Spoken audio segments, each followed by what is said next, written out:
ഇതിലോട്ട് കൊടുക്കുക. ഇത് ഡാക്ക്, ഇത് ഡാക്ക് 1, ഇത് ഡാക്ക് 2, ഇത് ഗ്രൗണ്ട്, എന്നിട്ട് കണക്ഷൻ എല്ലാം കൊടുക്കുക.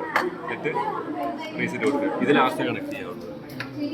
എന്നിട്ട് നമുക്ക് ട്രയാങ്കുലർ വേവിനെ കോഡ് ചെയ്യാം. നമ്മൾ റീസെറ്റ് കൊടുക്കുക. അപ്പോൾ ഇങ്ങനെ വരും. ഇത് ഓൾറെഡി കോഡ് കൊടുത്തിട്ടുണ്ട്. കോഡ് കൊടുത്തിട്ടില്ലെങ്കിൽ എ കൊടുത്തിട്ട് കോഡ് 00 കോഡ് അടിക്കുക. അപ്പോൾ അതിൻ്റെ ആവശ്യമില്ല. യു കൊടുത്ത ഡിസംബ്ലി കോഡൊന്ന് ചെക്ക് ചെയ്യും. ഇതുണ്ടോ? ഇത് DPTR FFC0 വരും. പക്ഷേ DAC 1 ആണെങ്കിൽ ഇത് DAC FFC0 വരും. ഇപ്പോൾ DAC 2 ആണെങ്കിൽ FFC8 വരും. കോഡിൽ അങ്ങനെ കൊടുക്കണം.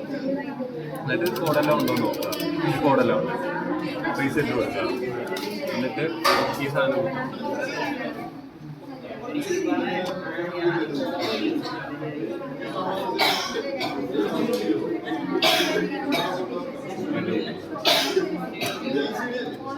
ഇതിങ്ങനെ കുത്തിയിട്ട് ലോക്ക് ചെയ്യണം.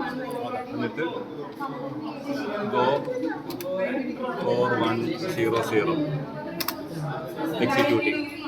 അപ്പോൾ ഇവിടെ നമുക്ക് ട്രയാങ്കുലർ ഇതിന്റെ റീഡിങ് എങ്ങനെ എടുക്കുന്നതെന്ന് വെച്ചാൽ